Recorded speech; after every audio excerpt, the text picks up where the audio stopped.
Hey there. Tonight I want you to slip into a place most people only whisper about. A pair of towns long, buried beneath layers of desert sand and old cautionary tales. Forget what the old scrolls say about sin and brimstone for now. Tonight, you're not here to judge, you're here to drift. To see how an ordinary soul might have survived or not if they'd woken up one quiet dawn in the heart of Sodom or its sister, Gomorrah. Before you get too comfortable, I'd love for you to do something simple.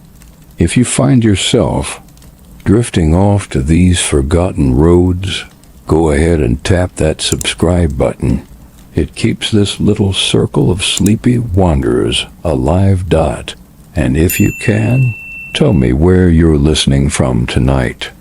It's always a quiet wonder to see how far these ancient sands reach. One soul in the cold north, another near warm seas. All gathered here in this hush of a moment. Maybe turn down the lights in your room. Let the hum of your fan swirl the air like a distant desert breeze. Tuck your blanket closer. Think of it as the soft cloak a merchant might pull tighter against a chill wind on the salt plains. Now, close your eyes and picture the high-baked walls of mud brick houses stacked tight along a narrow street. Your day begins before the sun even breaks. The horizon, a thin, pale line on the edge of the desert. You sleep inside a small, dry room. No window glass, just a clay shutter to keep out the dust storms that sometimes roll in from the dead. See flats? You feel the rough linen blanket scratch your legs as you shift. The mattress is nothing more than straw, woven mats and old camel hides.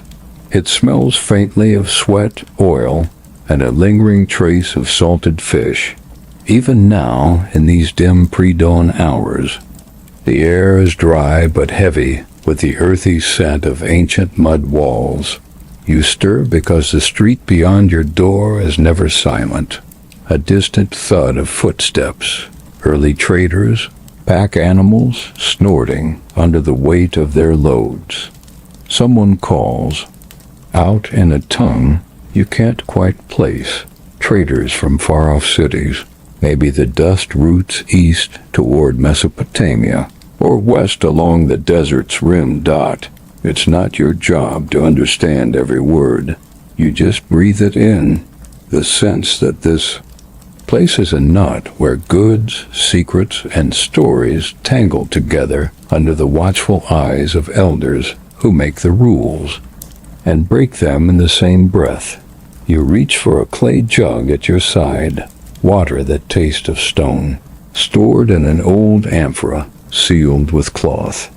Your lips crack when you drink. Out here, you learn to treasure every drop.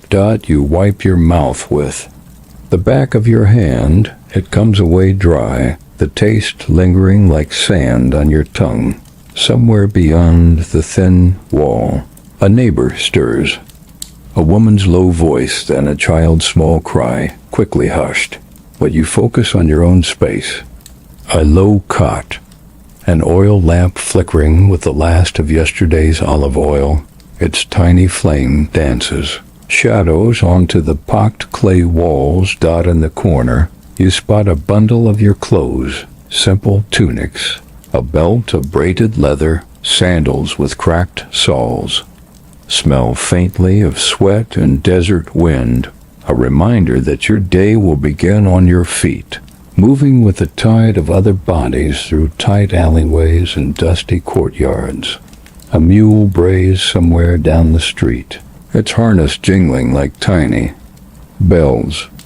That sound always gives you a strange comfort, a hint that life here is built on the backs of beasts and barter, not on any noble ideals. The elders might gather in their council hall at dawn, talking about laws they claim are sacred. But you all know, that behind closed doors, Gold and grain decide whose name is spoken in the market square, and whose is spat on the road. You wonder how you'll earn your coin today. Will it be standing watch at the city gate, squinting at the caravans for signs of smuggled goods? Or will you carry baskets for the spice sellers, heavy sacks of dried herbs, salt and frankincense that leave your arms sore by sunset? Every choice here costs you sweat, skin, or secrets, sometimes all three. But for now, you lie back, down for a moment longer. You press your palm to the floor, cool clay beneath your fingertips. A thin promise that the morning heat hasn't yet seeped in. There's a faint scratch where a rat chewed through the corner once. You patched it with rags, but sometimes you still hear tiny claws scuttling when you're half asleep. Your eyelids flutter as you breathe in the scent of burnt olive oil from the lamp. There's a sweetness to this early hour, when no one is watching you, when the moral codes that bind the day haven't yet slipped their crooked fingers around your throat. Out there, the town waits, traders, elders, drifters, and the whisper of a storm that might one day turn these salted streets into memory. But for now, it's only you, the straw mat, the warmth of your own breath in the dry desert air. This is how you wake, ordinary, nameless, here in Sodom or maybe Gomorrah. A life tangled in trade routes and rumor, bound by rules written and broken 1,000 times over. And as you let your mind drift, remember, by dusk, you'll understand why you wouldn't last a day in this place. For now, just listen to the wind stirring the clay shutter, the faint clip of hooves on the cobblestones outside. Your eyes slip shut again. The day is only just beginning. You wake before the town does, half by habit, half by the restless twist of your straw bedding beneath your spine. Your eyes flutter open to a thin, gray light leaking through the cracks in your clay shutter. The air feels dry yet heavy, carrying a faint, bitter scent of salt from the flats beyond the walls. You lie still for a moment, listening to your own breath rattle against the low ceiling, your chest rising and falling in the hush before the streets come alive. Your blanket scratches your skin as you shift your legs, brushing away bits of straw that have worked loose from your mattress in the night. You run a hand along your calf, fingers finding tiny red bumps where fleas have feasted while you dreamed. Soft itch crawls up your arm. You scratch it absent-mindedly, then feel the warm trickle of sweat that's already begun to bead at the back of your neck. You sit up slowly. The woven mat under you creaks and crackles. There's a dull ache in your hips from the hard floor pressing up through the thin layer of straw. You can't remember the last time you slept all the way through the night. Not here. Not with the sounds of low voices drifting from one room to the next.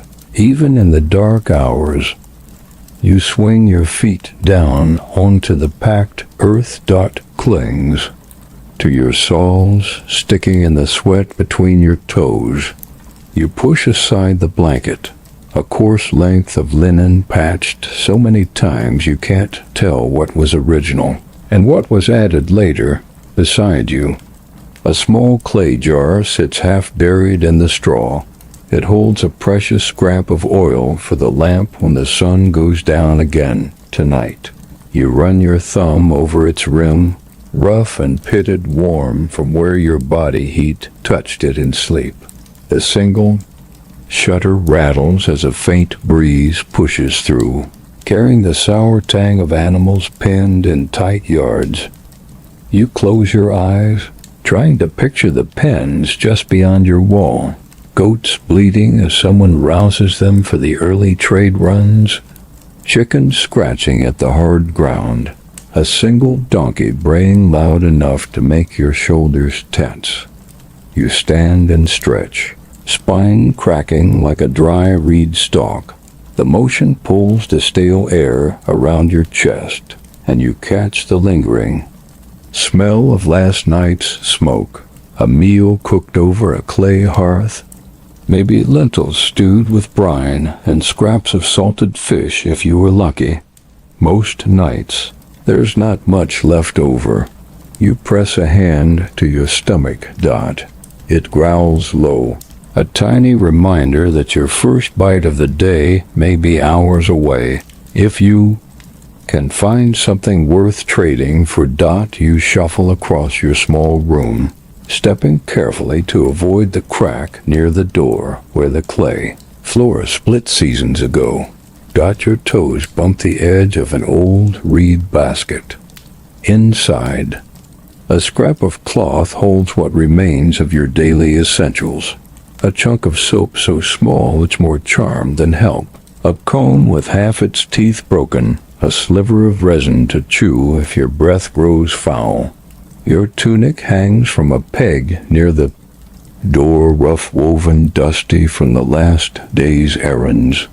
You run it between your fingers, feeling where the fabric has worn thin under the arms and along the collar. You pull it over your head, the scratch of its seams dragging across your neck and shoulders. The cloth smells faintly of sweat and clay, no matter how often you scrub it at the well, Dot, somewhere beyond your walls. The first real stirrings of the town begin. The clatter of a cartwheel finding a rut, the sharp bark of a dog chasing rats from a grain sack, the low, tired murmur of neighbors greeting each other with guarded nods. Dot, here. You are always close enough to hear the business of others, even if you are never truly invited in. You tug your leather belt tighter around your waist, its cracked edges leaving faint dust on your fingertips. You slide your feet into your sandals, brittle leather straps that cut just a little at the sides when you walk too long under the sun. They're held together with a bit of twine where the original stitching gave way seasons ago. You push open the clay shutter a crack wider and peer into the dawn. The street is still mostly empty, the stone pathways stained with last night's spilt wine and bits of straw blown from pack animals. You spot the distant outline of a water seller carrying two large skins over his shoulders. Steps slow and shoulders hunched under the load. Dot, beyond him. A pair of children dart between alleyways, chasing each other with shrill giggles until they vanish behind a crumbling wall. You take a deep breath, letting the dusty air coat your throat. Your lips crack when you swallow. You can already feel the grit gathering in your hairline even before you step outside. This is how every day begins here, in the hush before the sun truly bites your skin, before the narrow lanes grow thick with bodies and bargains and whispers that slide like smoke through every household. A single fly buzzes near your ear. You swat it away lazily, your palm brushing against your cheek where stubble scratches your skin. You glance at your small jug of water, only a few mouthfuls left, enough to wet your lips, not enough to wash the salt and dust from your face. You wonder, as you do every morning, how you'll make your way through this day. Who will bargain harder than you can bear? Who will slip a coin into your palm for secrets you wish you didn't have to hear? You sigh long, low, letting the breath drift out like a thin thread into the still room. You run your palm along the edge of the door frame, feeling where the sun has baked the clay smooth over the years. Dot, in this town, The walls remember more than you do. 100 stories pressed into every crack. Every faded scratch of painted dye that once marked your family's standing in the neighborhood. But that's all flaked away now. Nothing but a smear of old color to remind you that you were once something more than just another trader's shadow. You push the shutter open fully, blinking at the widening pale sky. The town lies waiting, salt plains shimmering in the distance. Flat roofs stacked tight together like old bones. It's your world now. Brittle, dry, tangled in more rules than any one soul can keep. And you are awake. Your feet on the cold clay, your breath mingling with the dawn wind that tastes faintly of salt and secrets. Another day begins. You step outside at last, your feet brushing the cool clay threshold, sandals pressing down into dry, cracked soil littered with straw and bits of last night's market sweepings. The dawn air greets you with a faint breeze that tastes of dust, an animal sweat, a whisper of the heat that will soon press heavy against your skin. For a moment, you just stand there, letting the breeze pass over your arms, carrying tiny grains of grit that catch in the hairs at your wrist. Your eyes adjust to the muted light. The alleyway is narrow. Mud brick walls crowd close, so near you could spread your arms and touch both sides. In this hour, people drift, like ghosts, shadows, slipping from one door to the next, each tending to their chores before the sun climbs too high. A woman stoops by a clay oven, coaxing thin flames from a pile of olive twigs. She glances at you, says nothing, just lifts her chin in silent greeting before returning to her work. Your first task is water, always water. You shoulder a clay jug, its handle rough against your palm, its belly still warm from where the hearth's embers rested overnight. You lift it carefully, testing its weight. Empty now, but soon it will press down on your shoulder with the full burden of the wells. Gift.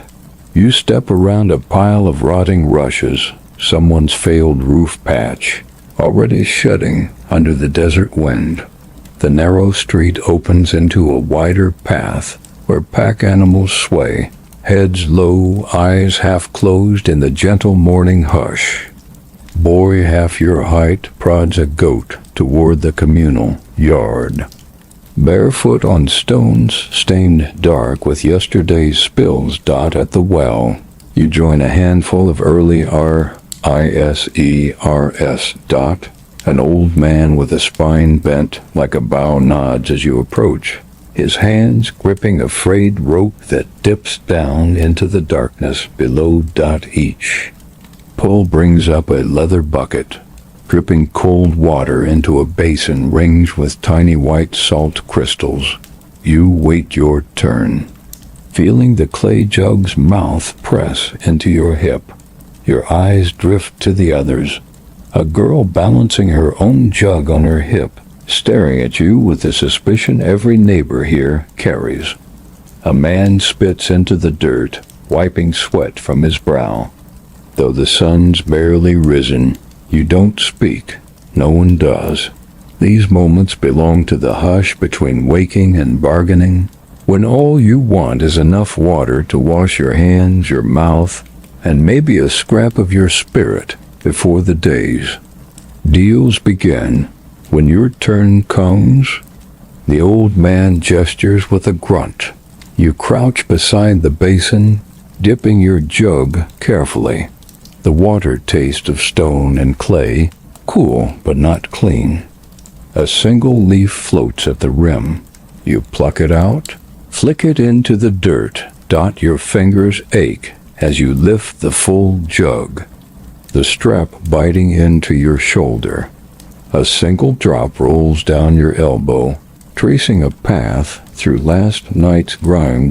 Back in your narrow room, you pour a bit of the precious water into a shallow clay bowl. You splash your face. The shock of cold snaps you fully awake, sending tiny shivers down your spine. You rub at the grit in the corners of your eyes, fingertips finding the crusted salt at your temples where sweat dried hours ago. No soap yet. You'll save that sliver for later. If the day goes kindly, your tunic sticks to your damp skin as you bend to tie your sandals tighter. The thin leather scrapes your ankles, and you wince as it rubs raw where an old blister never truly healed. You think of the road you'll walk today, stones sharp enough to pierce even the thickest soles if you're not careful. A careless step means a bloodied heel, an infection, or worse if no one wants to waste oil to dress the wound. Outside again, you move to the small courtyard that belongs to the cluster of homes in your row. A simple clay hearth smolders in the corner, ash and embers, the faint smell of burnt lentils from the meal scraped clean last night. You crouch beside it, adding a few twigs, thin olive branches, a bit of dried dung, whatever fuel you can find. The smoke curls into your nose, sharp and dry, stinging your eyes until you blink away tears. You rinse your hands in a shallow dish. The water immediately turns a pale gray, flecks of straw and grit drifting on the surface. Beside you, a neighbor woman kneels, scrubbing an old cloth against a flat stone. She hums under her breath, a tune older than her mother's mother. Words lost to time, but the melody as familiar as the scent of the clay walls. When your simple washing's done, you stretch again, your spine complaining under the weight of the jug still half full at your feet. You think of the rest of the morning. 100 tiny errands. Fetch more water if needed. Mend the hole in your tunic with a borrowed needle. Patch the reed mat that keeps the grit from grinding into your bedding. You nod to the woman, stepping back toward your door. Your sandals scrape softly over the dusty stones. Behind you, the low murmur of neighbors weaving in and out of doorways, trading whispers about the elders' latest edicts. No one here trusts those rules to last. Not when gold or rumor can twist them like soft clay. Your fingers brush your belt pouch empty. For now, by midday, you'll need to fill it with something, anything. To buy a handful of lentils or a bit of flatbread. That thought stays with you as you lift the jug once more, shifting it from shoulder to hip so the strap doesn't bite too deep.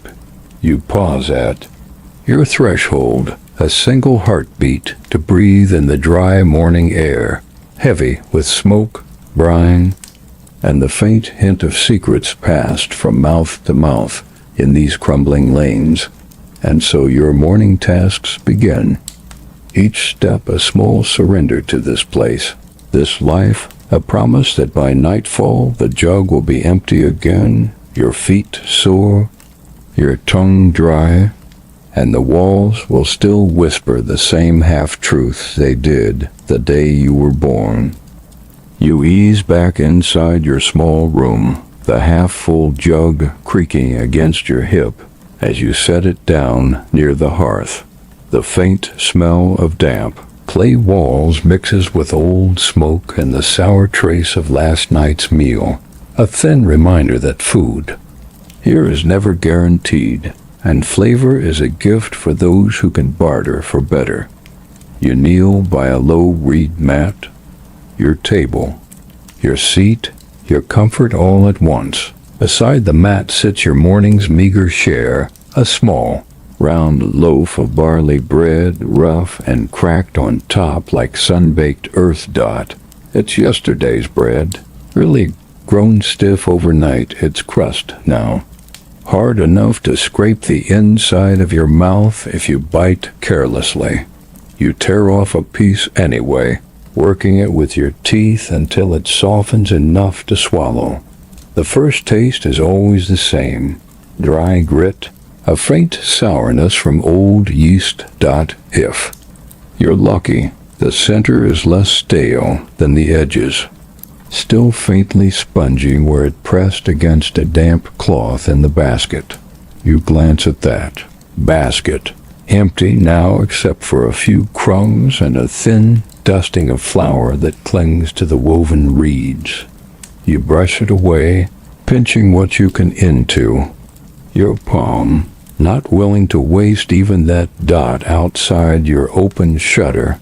The voices rise, traders passing through the narrow lane, calling softly to one another, eyes darting for any early deals before the market grows crowded. The smell of something richer drifts in, roasted chickpeas from a neighbor's pan, a hint of pickled onions wrapped in fig leaves. You swallow, tongue scraping your teeth for any lingering taste of your plain bread. You pour a mouthful of water from your jug, cupping your hands to catch the trickle before it spills. The water's warmth from the clay seeps into your palms before the first sip cools your cracked lips. It tastes faintly of the well's stone belly, a whisper of earthiness that only deepens your thirst once it's gone. You sit cross-legged, elbow resting on your knee, watching a single fly land near the loaf edge.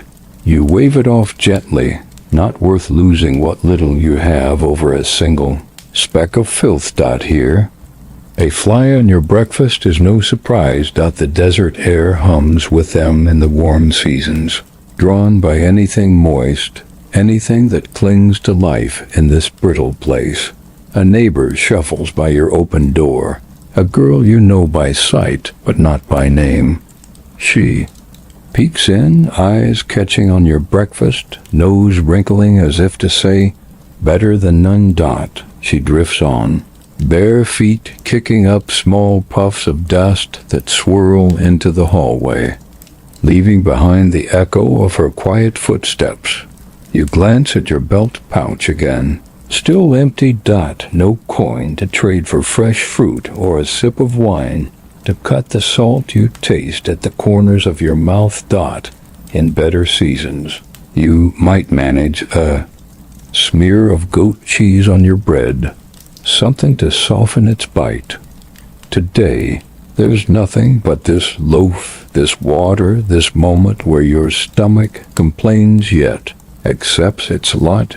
You think of the traders who pass through the gates with baskets of dates, figs, almonds still in their rough shells. For a single silver piece, you could hold sweetness on your tongue, a taste that lingers longer than the grit of barley. But silver flows like water here, easy to promise, hard to hold. Your hands are empty, your lips dry. So you chew and swallow and pretend the crunch of stale bread is enough to keep you upright. You pull your cloak tighter across your shoulders, a scrap of woven wool that smells faintly of oil and sweat.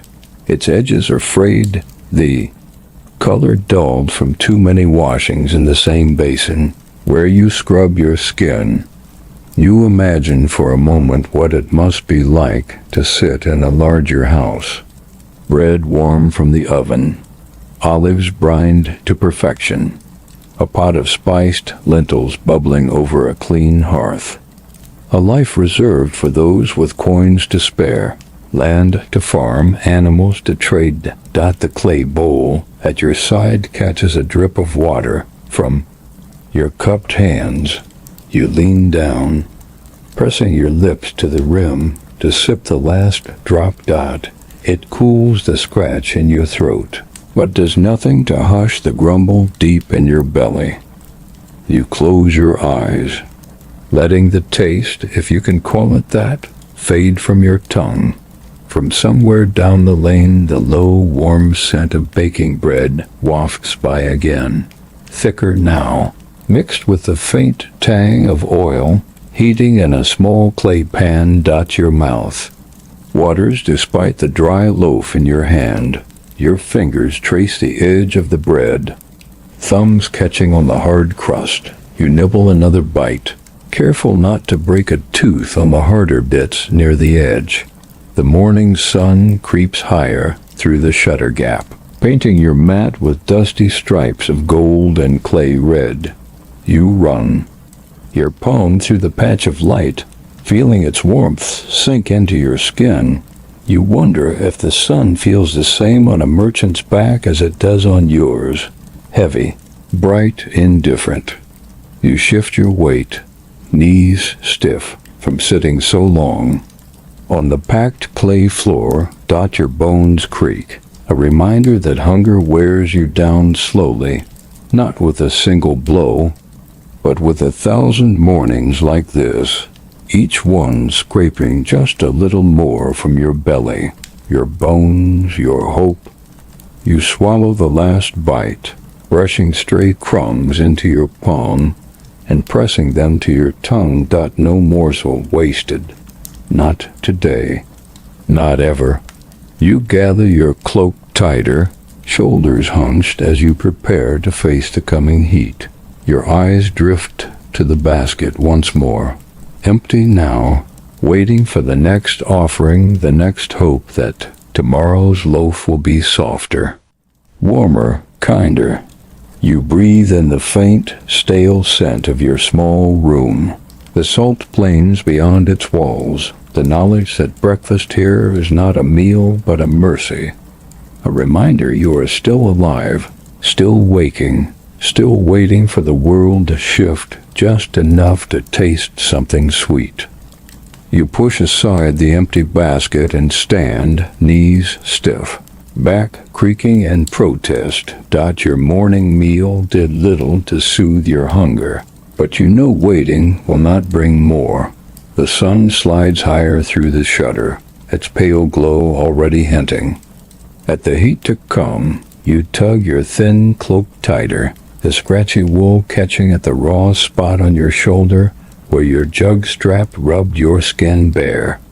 Outside, the air tastes of dust and the faint sharp tang of brine drifting up from the salt plains.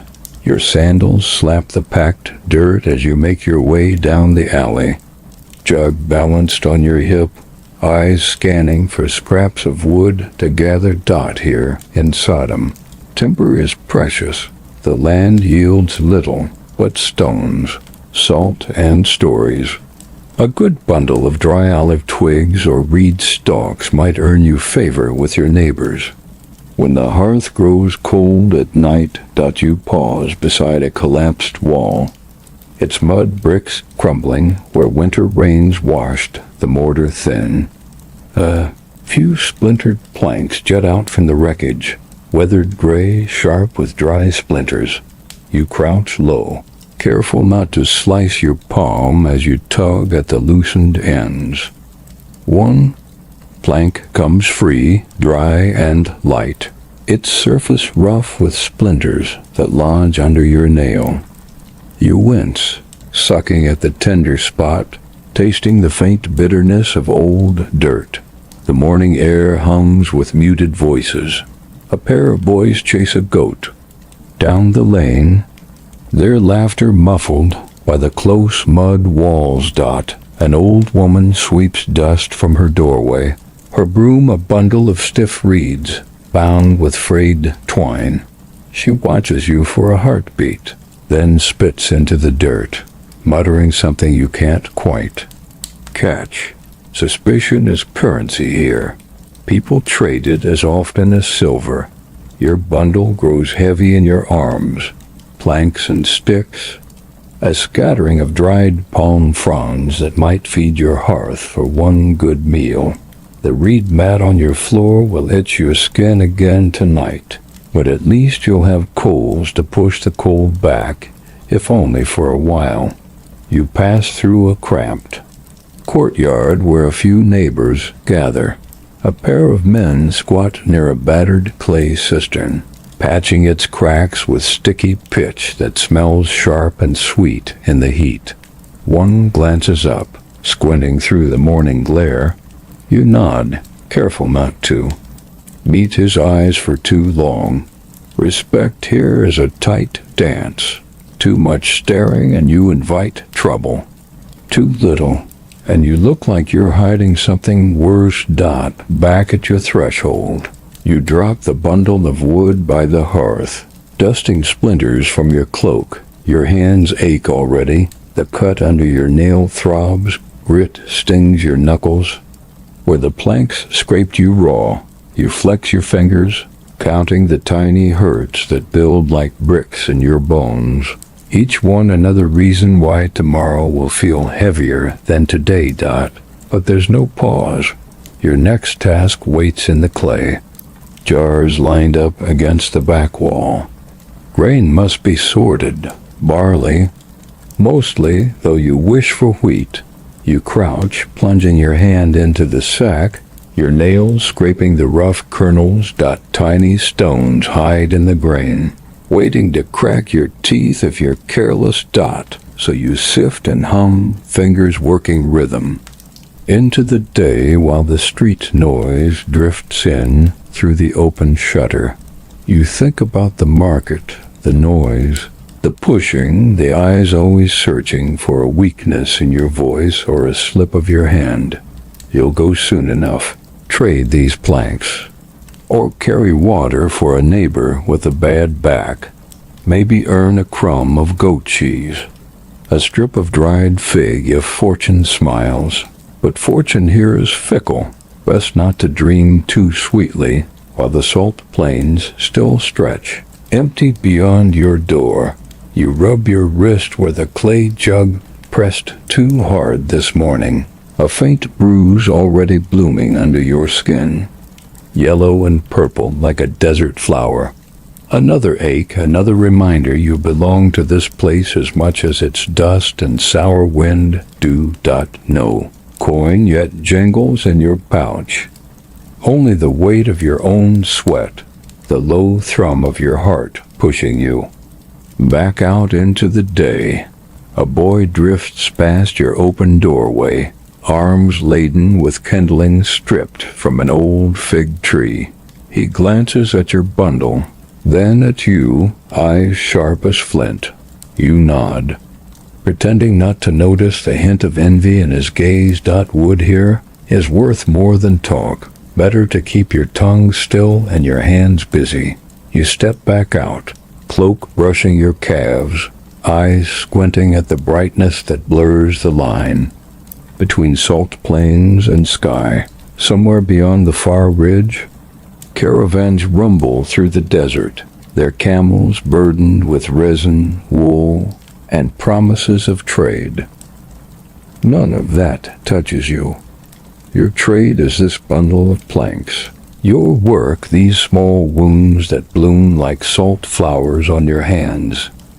In the shade of a crumbling wall, you rest for a moment, shifting the weight from one foot to the other.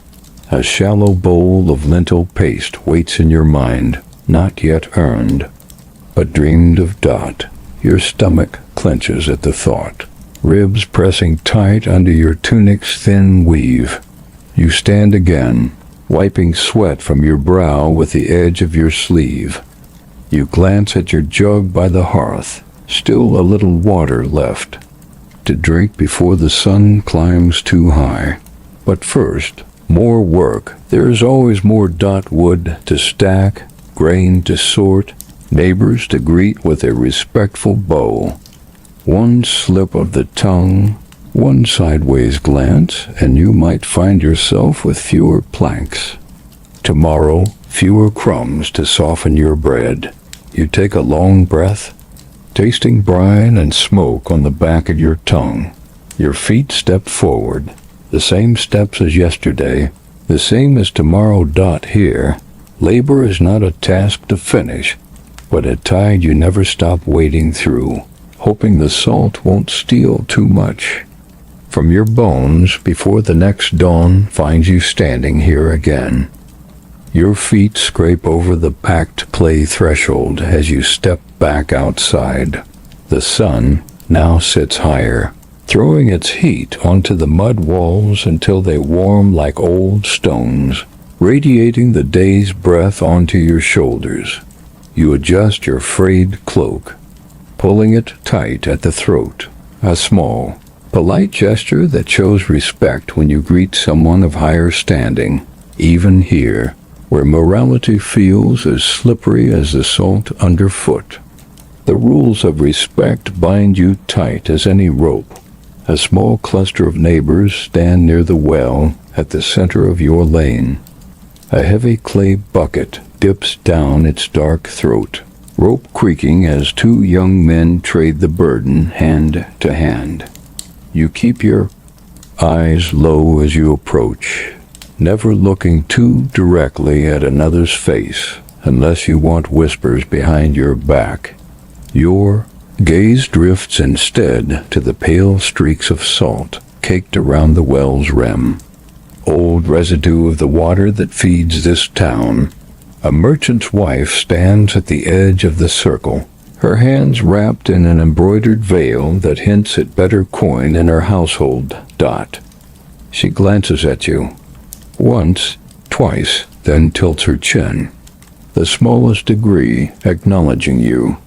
You bow your head, just enough to show you know your place, but not so deeply that you invite scorn. Too humble, and they'll call you spineless. Too proud, and they'll call you wicked. It's a balance as brittle as the sun-baked clay under your sandals. You shift your jug to your other hip, shoulder already burning from its weight. A boy you know from the market edges near, eyes flicking, to your bundle of wood still tucked at your side. His voice is low, a question about a trade. Maybe you answer with a polite shrug, murmuring that you might spare a stick or two if he has something worth your while. He nods, but the tightness in his smile tells you he might spread tailies if you push too hard. Another lesson you've learned. Gossip here moves faster than any caravan.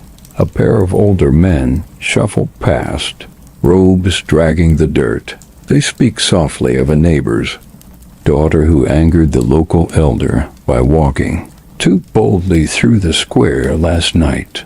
Punishments here rarely come with warnings. One day you're whispered about, the next your house is left out of the next trade circle. You remind yourself that your eyes must stay down, your tongue must stay soft, or the same cold shoulder could find you. You step away from the well, shoulders tight. A dog scurries by your feet, ribs sharp under its thin hide. It pauses to sniff at the hem of your cloak, then darts off when a loud clatter echoes from a nearby courtyard. You glimpse a young servant stumbling as she spills a basket of lentils across the clay floor, tiny grains scattering like brown pearls. She scrambles to pick them up while her master looms in the shadows, silent but watching. You look away, pretending you saw nothing. It's safer that way. At a shaded corner where the lane bends, you pause near a small shrine. A single clay figure sits in a niche, its features smoothed by wind and human touch.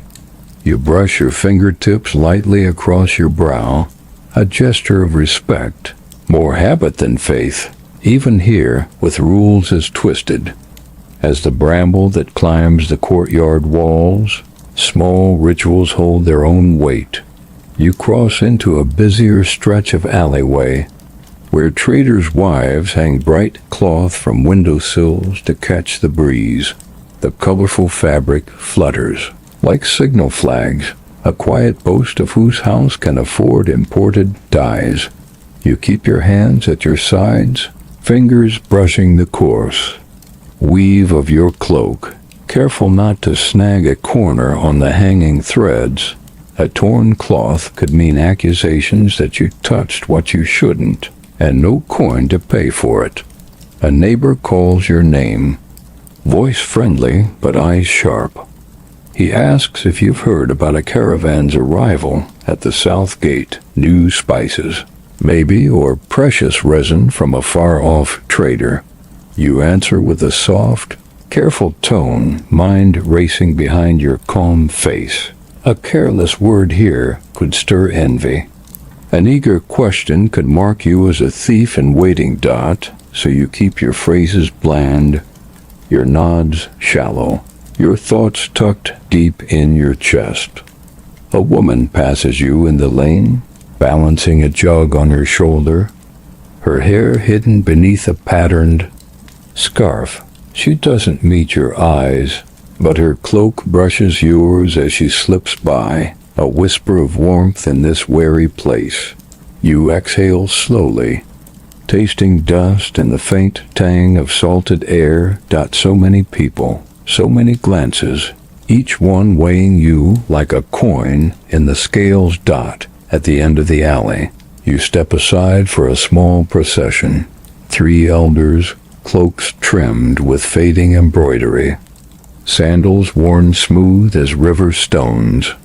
They murmur about new edicts, small rules that will bind this neighborhood a little tighter. One leans on a carved staff, its top shaped like a desert flower. His eyes flicker to you, then past you, as if you're already a ghost in this shifting town. You bow your head again, spine stiff, your thoughts tight as the knots that hold your belt. You breathe in the hot, dry air, its taste part brine, part dust, part the hidden scent of fear that trails behind whispered threats and careful bows. Here in Sodom, every small interaction is a test, a trial that ends with a rumor, a favor gained or lost, a chance to survive one more night in a place where the walls talk louder than any lips ever do. Your feet drag through the narrow lane as the sun climbs toward its harsh throne above the salt plains. Each step grinds dust into your sandals. The gritty edge chafing your heels raw. Your shoulders ache from the jug still slung at your side, and the thin leather strap bites deeper with each jostle. You pause in a small square where 3 stone houses lean together like old men swapping secrets. A cluster of neighbors stand around a cracked bench, voices hushed as they sort reeds into rough bundles.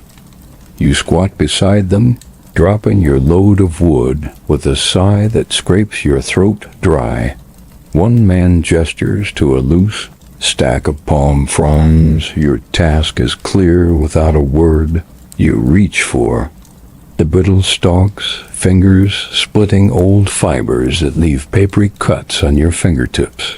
A flicker of breeze swirls the dust at your feet, carrying the brackish scent of the salt plains on its back. It clings to your tongue, drying the words before you speak them. Nearby, a goat tugs at a frayed rope, its hooves clicking against sun-baked stones. The sound echoes through the square, a reminder that even the animals here know the weight of survival. You work faster, stripping the reeds down to usable strips. The fibers catch under your nails, splinters buried deep like secrets that fester if ignored too long. A boy tosses you a small clay cup, its rim chipped where someone dropped it seasons ago. Inside, a trickle of brackish water, enough to wet your throat, but not enough to ease the thirst that crouches behind your ribs. You sip slow, careful not to spill a drop, eyes darting to the neighbor's wife, who watches each swallow as though the water were silver. You shift your weight on the hard stone, knees aching where they press into grit. A soft chant drifts from a nearby courtyard, an elder leading a morning prayer for the safe passage of a caravan rumored to Approach from the east. You wonder if the caravan is real or just a whisper. To keep hope alive in a town that swallows hope like dry sand drinks rain, a woman beside you hisses under her breath as she slices her palm on a reed edge. She sucks at the cut, spitting blood into the dirt before wrapping the wound in a scrap of old cloth. No one pauses to help. Each person here carries their own small injuries like offerings to a silent, watchful God. Your back stiffens as you stand, straightening with the weight of the reed bundles pressed against your chest. The square hums with the sound of hands, working a soft chorus of fronds snapping, twine tightening, low voices murmuring, of trade, of marriages arranged, of who might fall out of favor next. You listen without listening, eyes drifting over cracked plaster walls and faded symbols daubed in ochre, half hidden behind new brush strokes. Sweat pricks your hairline, trickling down your spine where it gathers in the waistband of your tunic. You shift the bundle, it stalks, scraping your chin. A dull throb blooms in your shoulder where an old bruise wakes again under the pressure. Your mind drifts to the small clay cup, empty now, resting on a sun-warmed stone like a promise of more that never comes. A merchant strides through the square, robes dusted in red pigment, a thin rope belt marking him as someone who barters rather than labors. His sandals slap the stones, and his eyes skim over you and the others, measuring worth with a glance. You drop your gaze to the reeds, letting the fibers whisper under your fingers, pretending you don't feel the weight of his stare. The goat bleats once more, tugging free of its post to nibble at a corner of your cloak where it puddles near your feet. You shoo it gently, careful not to anger its owner who glares from a doorway. Even the smallest insult here can bloom into a punishment that stings worse than any splinter. You shift your bundle to your hip, then lift it to your shoulder, the stalks rustling dry against your ear. Your arms tremble with the strain of the morning's labor. Every strip of reed, every splinter under your skin, every gulp of dusty air settling deep in your chest. Your eyes burn from the sun's steady climb, and you wonder how much longer until the market's chatter calls you down the next alleyway. But for now, you stand rooted in this square, another body among many, bent under the small weights that stack and stack until even the strongest spine curves toward the ground. You turn your head as a neighbor calls your name, a soft reminder that the work never truly stops, that here in Sodom, even the mid-morning strain is but a prelude to the next quiet hardship waiting beyond the crooked doorways and the salt-hardened earth. By the time the sun hovers high, its white heat cracks the clay under your sandals. Your arms ache from the morning's labor. Reeds bundled, twigs stacked, grain sorted grain by grain.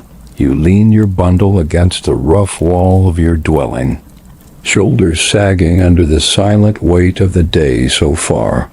But no rest waits for you yet. The midday meal won't find its way to your hands unless you chase it.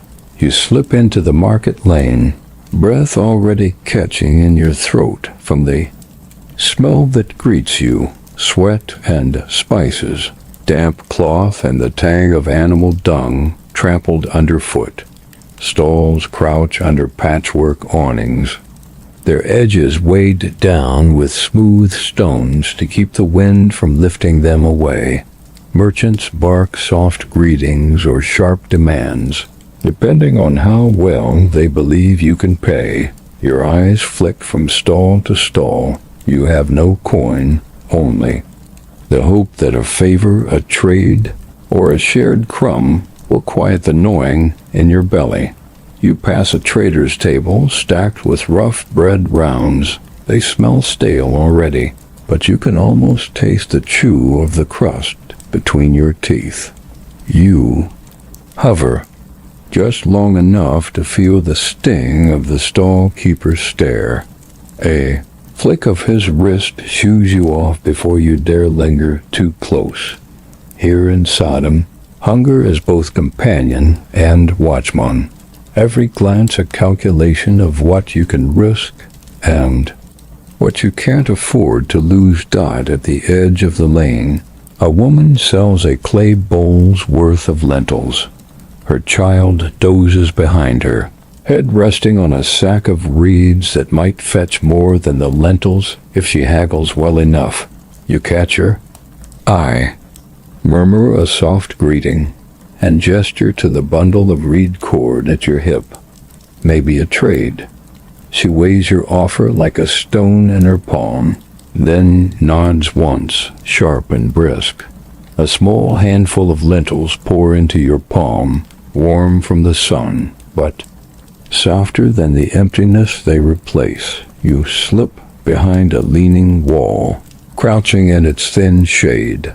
You chew each lentil slowly, pressing it between your teeth until it softens like a promise that tomorrow might not bite so hard. The distant murmur of the crowd hums around you. Low voices bartering over cloth, goats bleating as they're led away by their rope collars, a trader cursing at a crooked scale. A fly settles on your forearm. You flick it away, feeling the grit that clings to your sweat-damp skin. Once the last lentil is gone, you stand again, wiping your hand on your tunic. A thin line of salt, dust clings to your palm. The air tastes of brine and meat smoke from a brazier at the square's far corner. You drift toward it, drawn by the hope of another crumb, or at least a smell to trick your mind into feeling full. A hunched butcher leans over a carcass, his knife blade flashing as he scrapes the last threads of meat from thin bones. You watch from the shadows, careful not to get too close. A dog waits there too, ribs showing through its hide, eyes locked on the same scraps you dream of. A copper-haired boy stands nearby, hawking small flatbreads charred black around the edges. He calls out a price you know you can't meet, but your eyes linger, your tongue slipping across cracked lips as if tasting the bread you can't touch. The boy shrugs and turns away, pressing the warm loaves into another's waiting hands. You turn too, pretending you never wanted them. In the corner of the square, a group of men squat in the shade, gambling over dice carved from bone. Their voices rise and fall with each roll. Soft curses, sharp laughter. You watch from behind a pillar, your back pressed to cool stone, imagining what it might feel like to risk coin instead of labor for your supper. But luck is a cruel god here. It gives with one palm and takes with the other. Better to keep your dreams small, your eyes open, and your hunger tucked behind your teeth. A merchant's servant weaves through the crowd, balancing a jug of watered wine on one shoulder. A few drops spill onto your foot as he passes, cool relief for an instant before the sun drinks it away. Your throat aches for a sip, but you know better than to beg. So you swallow the dryness, shifting your weight, eyes drifting over the awnings and baskets overflowing with figs you'll never taste. Near the far end of the market, a young girl plucks strings on a reed lyre. Her song is soft, carrying through the heat like a whisper of shade. People toss pebbles at her feet, a cruel joke, or a bitter payment for the sound that distracts them from their own emptiness. She plays on anyway, head bowed, fingers nimble on the worn strings. You linger a moment longer, breathing in the hot, sour air, half spice, half sweat, all memory of how much you crave more than you have. Your stomach knots and eases, knots again, a living thing that gnaws from inside. But there is still more work to do, and no mercy waits for you here among the market's tangled lanes and the bright scraps of cloth that flutter like false promises above the stall's dot. So you step away from the smells and the shadows, back into the glare. Your feet press grooves into the salt, slick earth. Your hands brush the bundle of reeds at your hip, your only coin, your only hope for another meal, before the sun slides away again behind the cracked hills and leaves you with nothing but your own restless hunger to chew on in the dark. The midday heat settles on your shoulders like a heavy cloth, damp with sweat you can't wipe away. The sun has pushed past its peak, but its glare still pools in every alley and courtyard, soaking the salt-dusted earth until it glitters like a pale wound. You shift your bundle of reed cord from one hip to the other, the rough fibers rasping your skin raw dot. The market noise fades behind you, replaced by the steady rhythm of labor that waits for every hand willing, or desperate enough, to work until dusk. You follow the narrow footpath out toward the edge of the settlement, where the trade road cuts a pale line across the land. Here, men and women bend under the weight of tasks that stretch the body and squeeze. The spirit dry, you pause near a patch of thorny shrubs that creep across the salt flats. Your task is simple: gather what dead wood you can, no matter how small, for cooking fires and tiny lamps that flicker through the town's cracked doorways. Each night, you kneel on one knee, pressing your palm against the salty soil to steady yourself. The brambles scratch at your wrists, leaving thin red welts that sting when the sweat rolls into them. Each twig you pull free snaps dry in your hand, brittle as old bones left too long in the sun. You drop them into your basket, careful not to crush what little fuel they offer. Behind you, a cluster of women kneel over a shallow ditch, pulling weeds from the edges of a dusty garden plot. Their voices drift on the air, soft chatter, occasional huffs of laughter that die just as quick. One pauses to wipe her brow with the back of her hand, leaving a smear of dirt across her cheek. Her eyes meet yours for a breath, then drop again. There is comfort in knowing you all share the same quiet ache. A hot breeze gusts across the salt flat, lifting grains into the air like fine grit dot. It clings to the sweat on your arms, forming pale streaks on your skin. Your mouth tastes of brine and dust, a constant reminder that this land feeds you, but only if you bend low enough to meet its demands. Your fingers close around a thicker branch hidden under the brambles. You tug once, twice. It resists, then gives with a dry crack that echoes in your bones. A thorn snags the flesh of your forearm, a small bead of blood welling up before it disappears into the salt streaks. You suck at the sting, tongue pressing against warm skin, the copper tang mixing with the taste of the afternoon. From the corner of your eye, you spot a boy picking his way along the path, a basket strapped to his back. He carries stones for repair work, pale, rough slabs that scrape against each other with each step.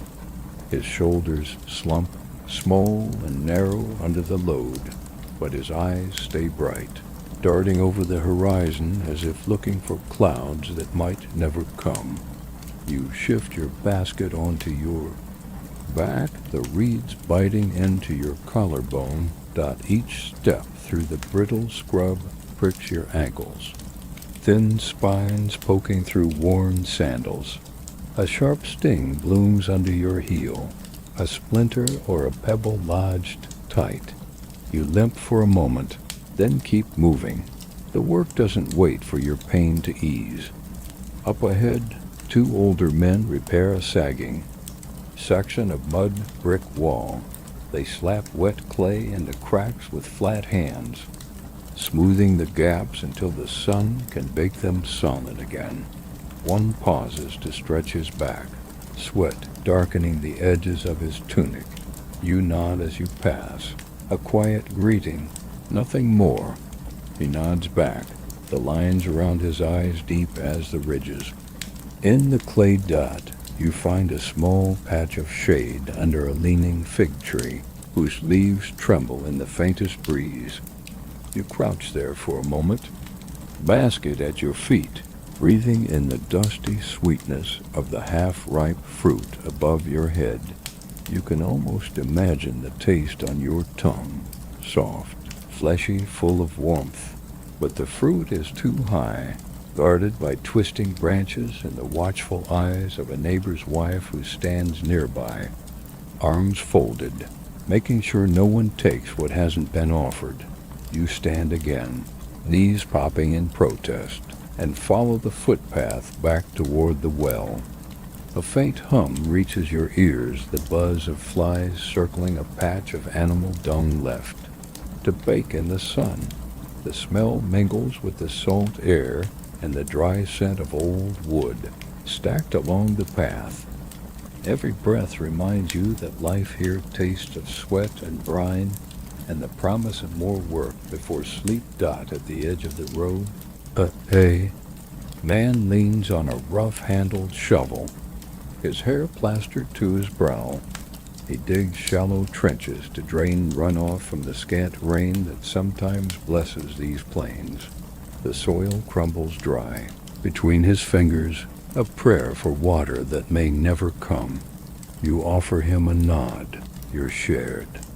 Exhaustion bridging the gap between his trench and your burden of gathered sticks. When your basket grows too heavy, you pause beside a low wall, resting its weight on the rough stone. Your shoulders throb, and your palms feel scraped raw from pulling branches and reeds. You roll your wrists to ease the tightness, eyes half closed against the glare. Beyond the low wall, the salt flaps shimmer in the distance, endless, harsh, and glinting like shards of glass scattered by some careless hand. You breathe in, the sun pressing at your back. This land gives you just enough to tire your muscles, to scratch your skin, to salt your wounds and your sweat until you're half a piece of the plains yourself. And when dusk comes, you'll carry your basket back to town, leaving behind only footprints that the wind will swallow whole before you wake to do it all again. Your basket of brittle twigs digs into your hip as you trudge back through the winding path that snakes from the salt flats to the dusty edge of town. The afternoon has slipped behind you like a half-shut door, but the sun's glare still pricks at the corner of your eyes. With every step, your feet stir up small clouds of powdery dust that settle on your ankles, crusting over fresh scrapes from thorn and bramble. You pause by a low wall made of rough stones and clay mortar. You rest the basket for a moment, shifting your shoulders to ease the ache that's been gnawing at your bones since dawn. From here, you can see the crooked rooftops of Sodom sprawled across the low rise, flat mud roofs scattered with woven mats that flutter like dry leaves in the restless wind. A sharp whistle breaks the hum of ordinary labor. Your head turns. Instinctively, the sound doesn't belong to the usual chatter of neighbors or the slap of sandals on packed earth. You squint, shielding your brow with a dusty palm dot. At the bend in the road, a messenger appears. A young man, barefoot, hair tangled from the sprint, tunic flapping open at one shoulder. He calls out a name, not yours, but someone's brother, someone's father. People pause in their chores, rakes and reed baskets forgotten for a breath. The messenger's voice carries news that trickles down, the path like water through cracked rock. A caravan has been delayed at the eastern pass, the same caravan that half the town hoped would bring grain, salt blocks, and bright cloth to barter for. But there's more. Rumor has it that raiders have been spotted near the trade road, emboldened by the caravan's slow crawl through the dunes. A murmur passes among the gathered few. Eyes flick to the road, to the town gates, to each other. You shift your basket onto your back, your spine bending under its weight as you join the small knot of neighbors that forms near the well. A woman beside you clutches her empty water, jug so tight her knuckles pale to chalk dot. Another mutters that there's been no rain in days, and if the caravan doesn't arrive, the stores will run dry before the next moon. The messenger wipes sweat from his brow with the edge of his tunic. He looks no older than you, ribs showing under sunburned skin, eyes darting to the half circle of faces waiting for more. But he has no more to give, only the fear that flickers behind his lashes, and the hope that someone stronger will know what to do. Someone suggests the town elders meet at dusk to decide how to ration the little that's left. Sharp voice cuts through. An older man leaning on a gnarled staff, his shoulders curved like old wood under the strain of too many years. He mutters a punishment in favor of how easily people forget who holds the power here.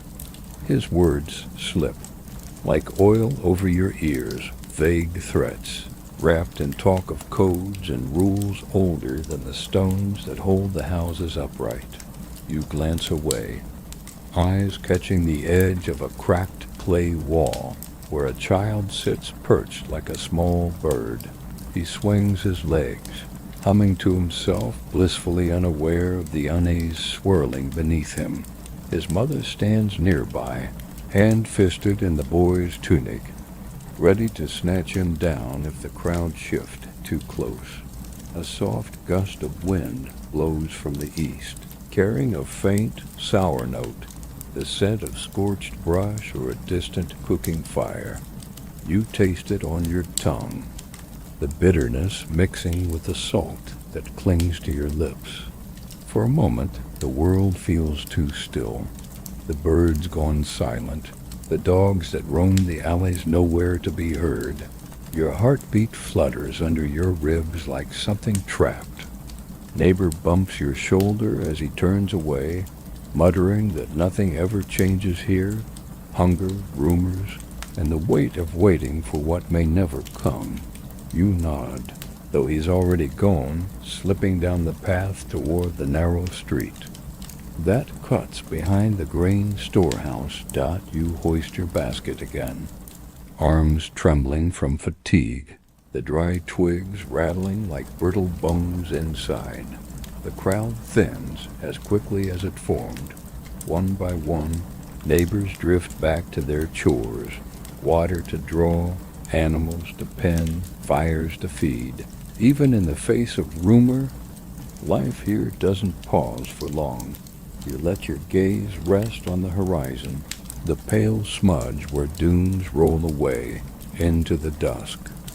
Somewhere out there, the caravan might crawl closer, or it might vanish into the heat and the salt. Another promise that never arrives. You step away from the well, feet tracing the path back toward your dwelling. Each footfall presses a faint mark into the dust. Proof that you're here, that you're waiting, like everyone else. And as the sun dips lower, you feel the hush that follows a day's small surprises. The knowing that here in Sodom, even an unexpected twist settles back into the same old hunger, the same old fear, the same old salt that clings to your skin no matter how many times you wipe it away. The sun droops low behind the salt flats, spilling a dull gold across the rooftops of Sodom docked. You feel each breath scrape down your throat, carrying the brine and dust that's clung to you since morning dot. Your basket scrapes your hip as you drag it inside the low walls that mark the edge of your dwelling, a crooked hut, patched with layers of mud and broken reed mats. You set the bundle of twigs down beside the door, your shoulders sigh under the sudden freedom. But the ache runs deeper than muscle. It settles behind your eyes, in the tender space between your ribs. Inside, the air is stale, thick with the day's leftover warmth and the faint, sour tang of dried herbs. Strung above the threshold, you press your back to the rough wall and slide down until you're sitting on the hard-packed floor, knees drawn to your chest. Outside, the distant hum of the settlement continues, low voices trading gossip about the caravan. The soft clatter of clay jugs returned to the well. Somewhere, a child wails until a mother's hush drowns it out. It's all so ordinary. Ordinary, yet the weight of it settles on you like a slab of stone. You look down at your hands, palms raw where the reeds cut, skin split in small pale lines, the salt crusting each crease like old snow. You run your thumb along one cut, feeling the stain wake up the edges of your fatigue. A simple pain, but here, pain is a thread that stitches each day together. Small. Aches. Small cuts. Small hooks. Your head tilts back against the wall. The thatched ceiling above is low enough that when you stretch your legs out, your toes brush the edge of the sleeping mat you share with whoever lies closest when night comes. A single oil lamp flickers on a shelf, a tiny pool of light, trapped in its clay belly. Its glow pushes soft shadows across the rough walls, making them ripple like distant heat haze. A neighbor passes outside, his steps dragging through the dirt lane. You hear him cough once, twice, dry, harsh in Sodom. Sickness is patient, that it waits in the cramped rooms, in the shared water jugs, in the salt-heavy air that leaves your throat raw. You think of that cough, of the lines that dig into your own chest when the wind blows cold, and you wonder if tomorrow you'll wake with the same rattle deep inside. Your eyes drift to a small bundle in the corner, a knotted cloth where you keep the few dried dates you didn't trade away. They're meant for a day when your belly aches too loud to sleep, or when a neighbor's child comes begging. You imagine the sweet grit on your tongue, but you don't move. Hunger, too, is patient here. It waits just like you. You press your palms flat against the floor, feeling the coolness seep into your skin. The packed dirt hums with the echoes of footsteps, the generations that rose and fell on this same patch of earth. You wonder if they were stronger, or if they just bent lower under the same burdens, bones bowing like reeds in a dry wind. A soft thump from the wall startles you. A neighbor's child chasing a hen that slipped from the coop. The muffled laughter drifts through the crack in the doorway, weaving into the shadows that sway across your arms. For a moment, you close your eyes and let the noise wash over you like a lullaby. These thin moments of warmth hide among the salt and the dust, reminders that life keeps moving even when your spirit drags behind. Your breath settles into a slow rhythm. You rub your palm across the back of your neck, feeling the grit caught in your hair. No clean water tonight, just a damp cloth. If you're lucky, you picture the well. It's rope worn. From so many hands pulling it up, the clay jars lined in a crooked row. One day, they say the water will run dry. But tonight, the thought drifts away before it can root itself too deep. You think of the messenger's news, the caravan lost or stalled on the salt road. What it carries might mean softer beds, thicker cloaks, a belly not so hollow come morning. Or it might mean nothing at all, just another rumor blown across the dunes like grit in the wind. You have learned not to lean too hard on hope. Here, hope is as brittle as the twigs you gathered all afternoon. Your head dips forward, chin brushing your chest. Behind your eyelids, the shadows of the hut flicker and melt into something softer. You see the salt plains, the crooked alleyways, the hush of footsteps across brittle earth. You see your own shape bending and bowing, gathering, waiting, hoping in small pieces. Somewhere a clay lamp guttering low. Somewhere a distant howl, a stray dog or the wind twisting through a broken gate. And somewhere in the tight curl of your tired bones, you wonder if tomorrow will look any different. You know the answer, it will not, but you keep the wondering close, like a stone tucked in your pocket. The day has eaten you up, one crumb at a time. It leaves you here, pressed against rough walls, eyes half closed, ears full of the low hum that never quite stops. Your fingers twitch around an invisible thread, stitching today to tomorrow, binding your weariness to the dust and salt that wait for you when you wake. The last streaks of dusk sink behind the crooked roofs and salt flats, leaving Sodom wrapped in a muffled glow.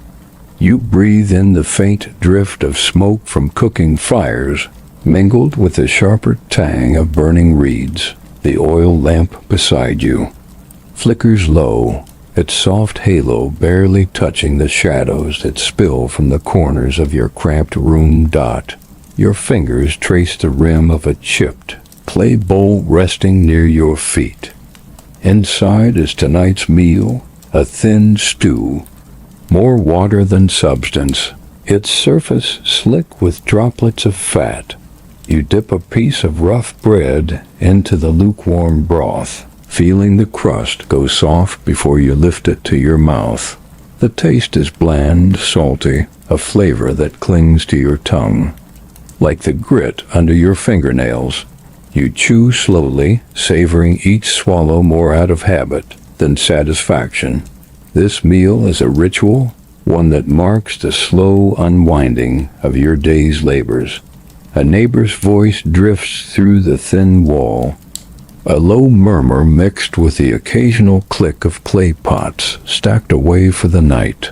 Even in the hush of dusk, the settlement breathes, a quiet chorus of tired bodies preparing to rest. Near your mat, a cracked wooden cup holds a few sips of leftover barley brew. It smells faintly sour, but the warmth in your belly promises a softer sleep. You lift the cup, its rim rough against your lips, and swallow the stale tang down. The warmth spreads through your chest, taking the edge off the ache that's lived in your bones since sunrise. Outside, you hear the thud of hooves, a donkey being led to a stone pen behind a neighbor's hut. The animal brays once, low and mournful, before the gate shuts with a dull clack. Somewhere beyond, the low hum of voices rises and falls. Neighbors, swapping gossip about the missing caravan, the salt harvest, the day's trades that went sour. Each word weaves into the fabric of dusk, stitching the town together with threads of rumor and routine. You gather your shallow bowl and place it near the doorway, letting the last streaks of light catch the dull glint of its surface.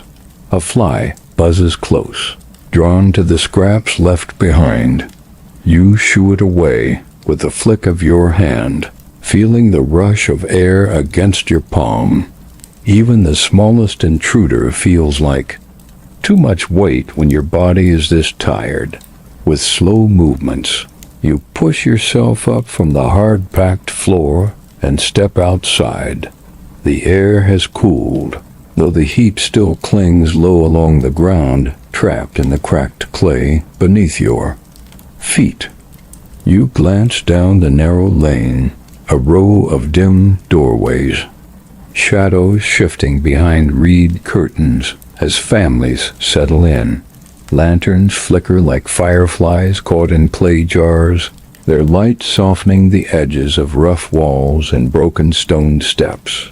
A neighbor passes you, balancing a woven basket on her hip. Her eyes meet yours for a breath, the quiet nod of people who know each other's weariness too well. She vanishes into her doorway, leaving behind the faint scent of dried herbs that cling to her tunic. You cross to the small coop at the edge of your dwelling, lifting the latch with fingers stiff from work.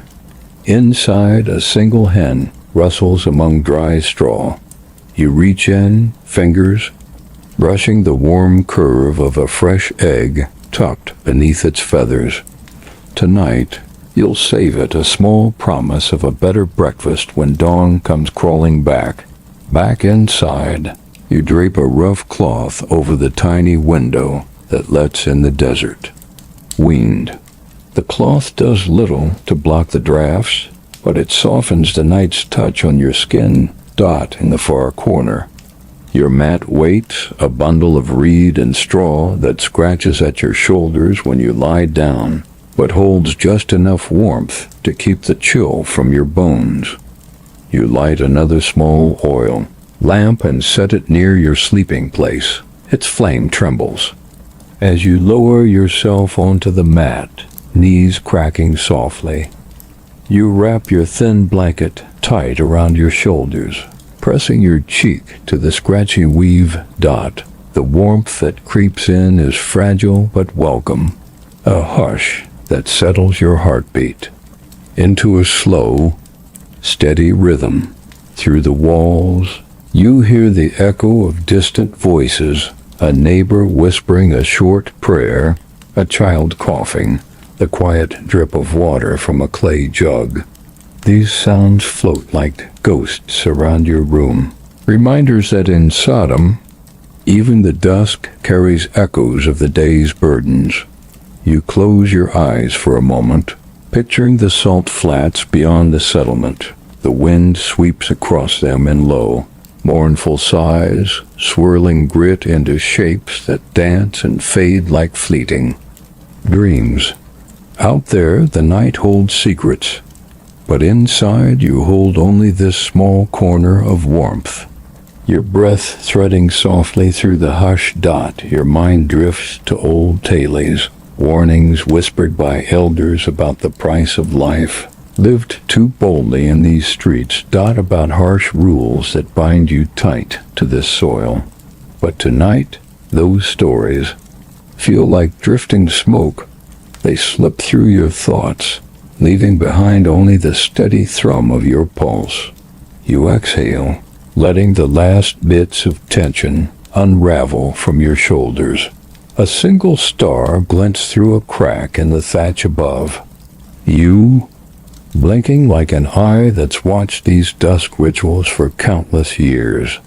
You let it watch you now, a witness to your small prayers, your shallow breaths, the thin warmth you've gathered piece by piece. Soon, sleep will come.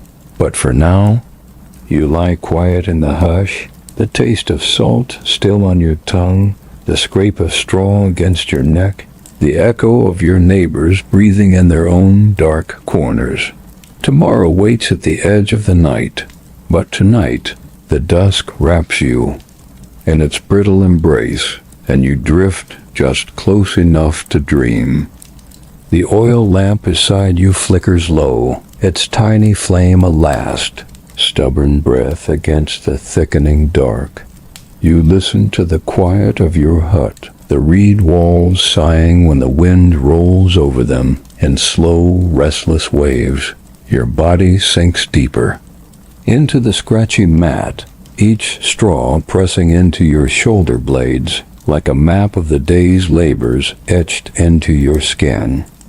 You shift, feeling the rough weave of the blanket tug against your toes.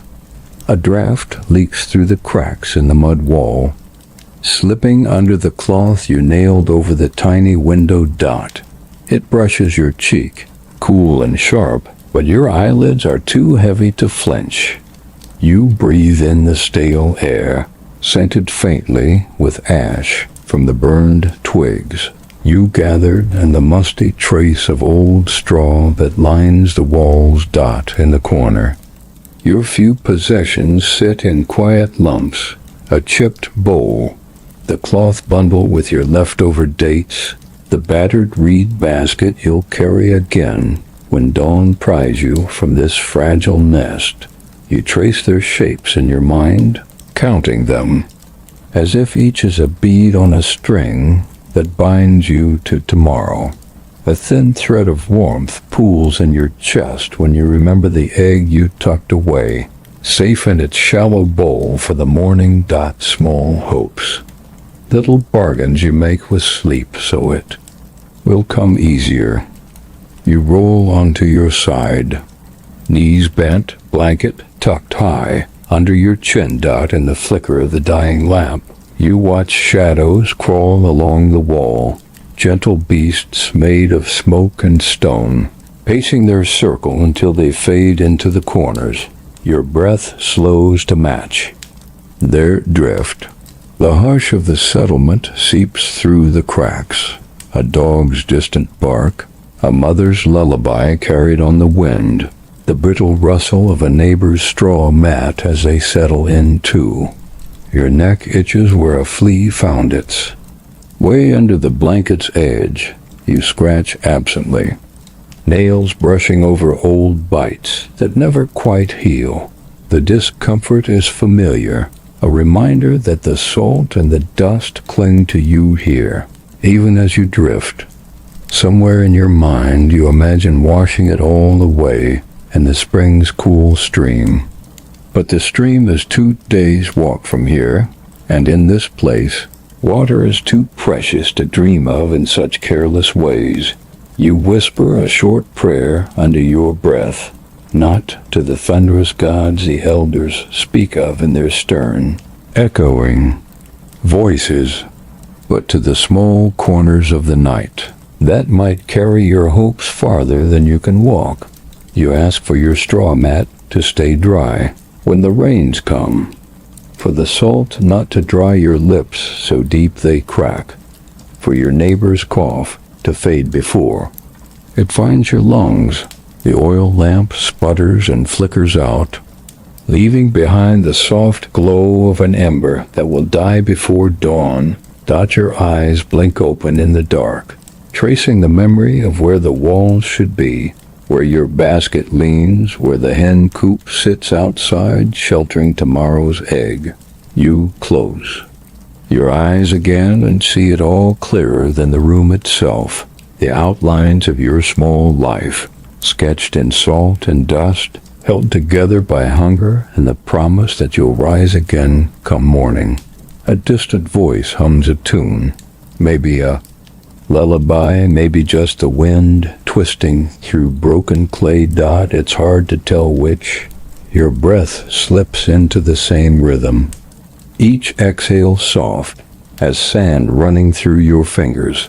Your thoughts scatter, drifting to the dunes that roll beyond the salt flats, to the caravan that may yet arrive, to the elders muttering about sin and punishment as if they can bottle thunder in their brittle hands. You press your palm to the mat, feeling its rough weave scratch your skin, grounding you here. Your dreams do not lift you high. They root you deeper, binding you to this cracked earth, the taste of brine on your tongue even in sleep. You roll your shoulders, burrowing your face into the blanket's scratchy warmth. A sigh escapes you, the last of the day's burdens, set down like a basket.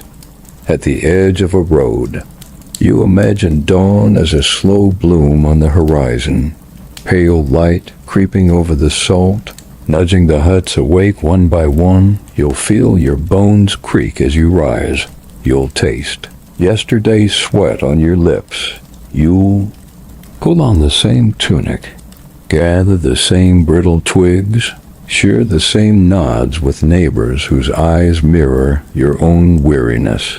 Yet for now, you lie still. The night presses close, a thin shield between you and the world's restless hunger.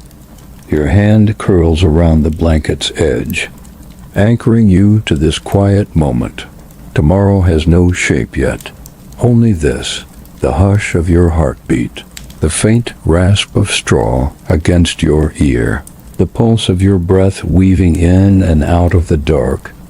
You drift on it, a leaf on a brackish pond, circling closer to sleep with each rise and fall. Outside, a breeze stirs the reeds tied over your window.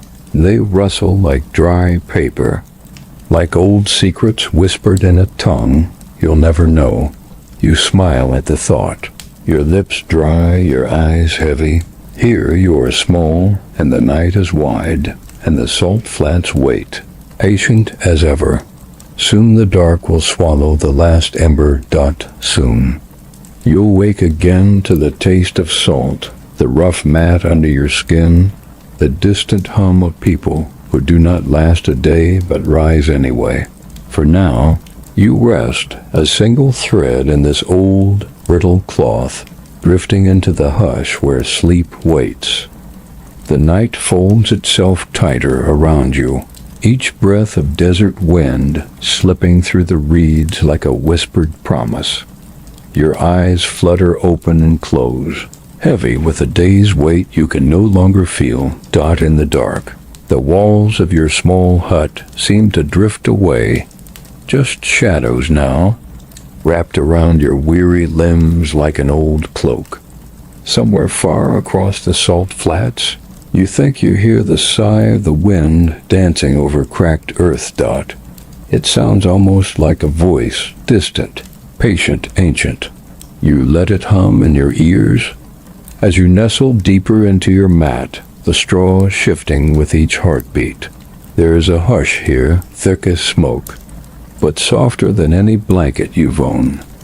You listen for your neighbors, the creak of straw mats shifting, a muffled cough behind reed walls, the shuffle of someone stoking a dying ember.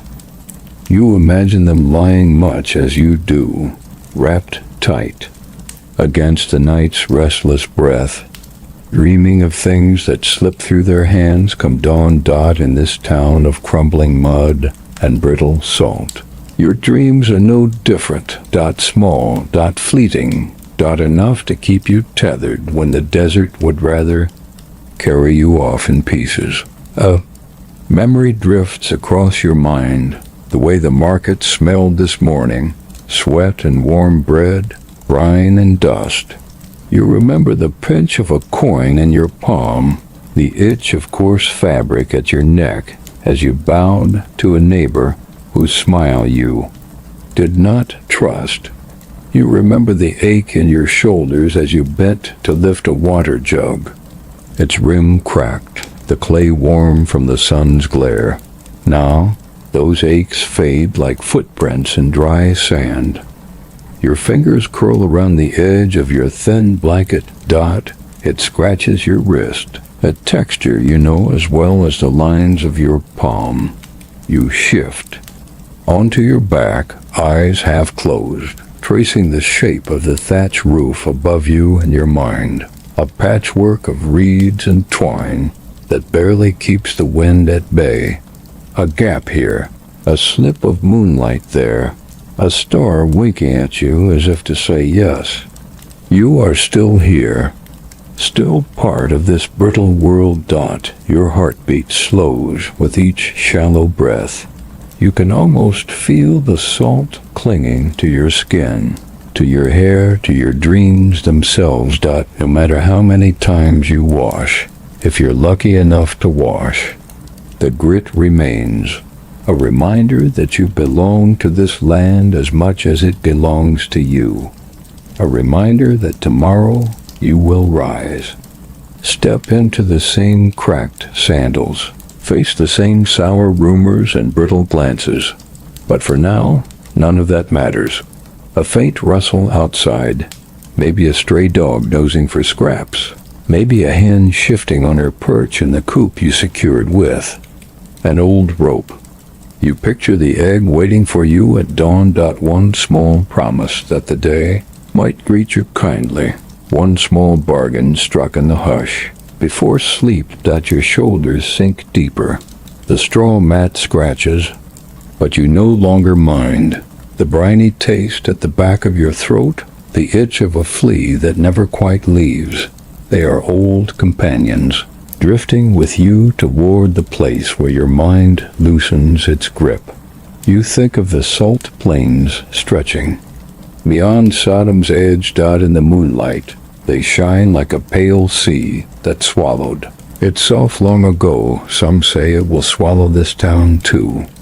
The people with their tight gossip, the traders with their silver lies, the elders with their half-spoken threats about punishment and storms and fire.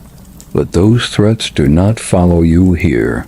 Into the small pocket of warmth and breath, you hear your own sigh. It sounds softer than you remember. The sound of a body learning again to trust the night to hold its secrets. A cough echoes somewhere, then silence again, thick enough to settle like dust in your hair. You turn your head, slightly, cheek pressed to the reed mat. You watch the faint starlight drift across the wall. It flickers with each gust of wind that rattles the window covering. Each flicker is a heartbeat. Each flicker reminds you that for all its harshness, the world is still yours to drift through, if only for one more night. Tomorrow, you'll rise. You'll listen for gossip in the lane. You'll barter with a neighbor who always wants more than you can spare. You'll feel the salt bite at the cracked skin on your lips. You'll wonder if the trade route will bring better luck. But tomorrow is far away, waiting just beyond the edge of this soft dark. For now, your breath is slow, your heartbeat a quiet drum that folds into the wind's lullaby. The oil lamp is long gone to darkness. The last ember's glow faded into cold. Ash hours ago. Yet you are not afraid. You lie still in this crooked hut, your belly half full, your limbs heavy, your mind a tide that ebbs and returns. Softer each time, a final whisper, no words, just the hush that comes when the desert holds its breath. Maybe the gods watch, maybe they don't. Maybe tomorrow will be crueler than tonight. Or maybe it will be the same. Salt on your tongue, straw at your back, rumors in your ears. You shift one last time. Your blanket rustles, reeds sigh, the wind's fingers slip through every crack. You let the night cradle you, an old, crooked hand with skin like dry stone and breath like brine. You drift, you fade, you rest. You wouldn't last a day here. You think. Yet here you are, lying still while the desert hums your secrets into the salt. Sleep comes, and Sodom holds you just long enough to dream.